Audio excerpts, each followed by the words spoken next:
Mr. Agbaje, you are compromised. I'm not afraid to say this. Good morning, Lagos.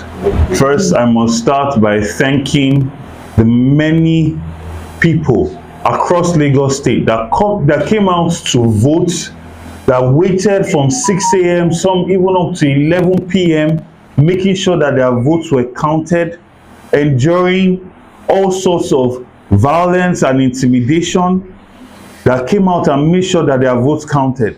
The amount of people that came out to vote in Lagos yesterday was unprecedented. It has not been seen in decades in Lagos State. Despite INEC starting late, despite intimidation, despite all inconveniences that happened to them yesterday, they stayed some till even 11 p.m. to cast their vote.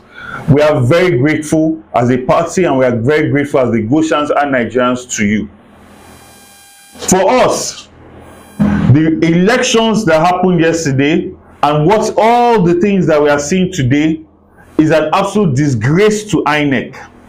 INEC Lagos and some evil politicians of the ruling party, the APC, are trying to set this country on fire. Young people spoke yesterday, and they spoke very, very loud. They have shown patience and courage despite all forms of intimidation to them across Lagos State, and they stayed despite all of that. Any attempt to undermine the wishes of Nigerian youth will blow up this country. I am calling on the president and the international community to protect the votes of these many people that took a stand yesterday in hope for a better Nigeria and an electoral system that will see their votes count. We have found out that INEC officials were specifically instructed not to upload presidential results, but return the unuploaded BVAS machines to the INEC offices. As at 4 o'clock yesterday at my polling unit, we were insisting that they upload the presidential results, only to find that at that time it said the portal is not open. So INEC must answer, why is it that at 4 p.m. yesterday, the portal to upload the presidential election results were not open? How is it that INEC officers that were there were saying that they do not have codes for the uploading? With all the funds that have been devoted to the BVAS system, how is it that yesterday there was no transmission of results from the polling units to the server? And now we are seeing overnight results are being changed. We saw in Apapa, INEC officers are using TPEX to TPEX results, rewrite results, and now these are the results that they are uploading. And we have the original PU results that are in conflict with all of these results that they are uploading. Across the entire state, at Oniru's Palace, Oba Elegushi's Palace, in Aguda, Surulere, in Mafoluku, in Fagba Junction, Agulegba, under the bridge at Tejo, all over Lasu, all over Lagos, there was all sorts of intimidation and connivance with people in that area to intimidate and suppress votes all across the state.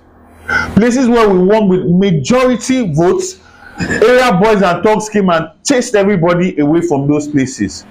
But more than anything, and what we want to speak to today, is the fact that the key of this election was electronic transmission of voting.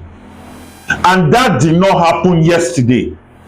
They returned back to the INEC of 2019, where we get results at the polling unit, they get to local government and start all the magic and cheating and electoral malpractice that has plagued INEC in this country for so long. Everybody came out to vote in the hope that the BVAS system will usher us in a new direction of electoral transparency, of elections that are credible.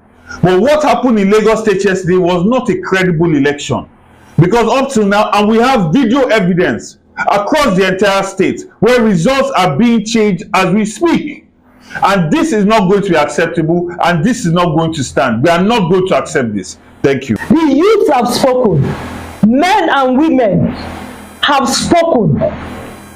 We are tired of this intimidation. We are tired of this attack on our supporters, and we are saying enough is enough.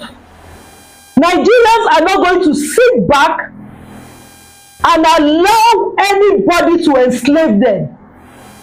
Everybody has a right to vote and for their vote to be counted. The manipulation going on right now in INEC, we say it is unacceptable. Just like my governor said, except INEC wants to set this country ablaze, they better do the right thing and retract their steps and do the right thing. We are not going to sit down and watch people intimidate us. You saw what happened in Surulere. The woman that was attacked, after she was treated, she went back and she voted. That speaks volume that Nigerians cannot be intimidated anymore. We're not going to sit back and watch people's sweat, people's blood, people's time, because this time around money has failed the opposition. Money has failed, irrespective of what is happening in Nigeria. No money, no fuel, people still found their way to their polling units. And we're calling on His Excellency Muhammad Buhari that you cannot sit down and watch this country crumble. Enough is enough. Enough is enough. And I say enough is enough. Thank you for all the patriotic Nigerians that have come out to give the people and trust in Obi, in Labour Party, because we want a new Nigeria. I tell you something, this movement is ordained by God. Nobody can stop the hand of God. Nobody can prevail over God. No matter what you do, no matter how you try, you will not prevail. Amen. Because God will fight you. The way God is fighting you now. If you people are so confident that you did the right thing, why are you intimidating and attacking people? I think it's enough. Mr. Agbaje, you are compromised. I'm not afraid to say this.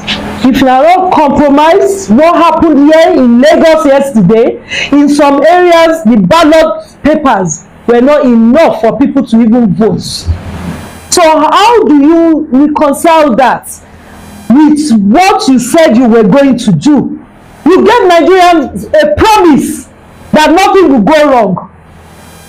And yet, all we saw was shambles of your arrangements. Nigerians, please, let's stand up to what we believe, stand up for what we know is right, and do not allow anybody to disenfranchise you. It is not business as usual. Thank you.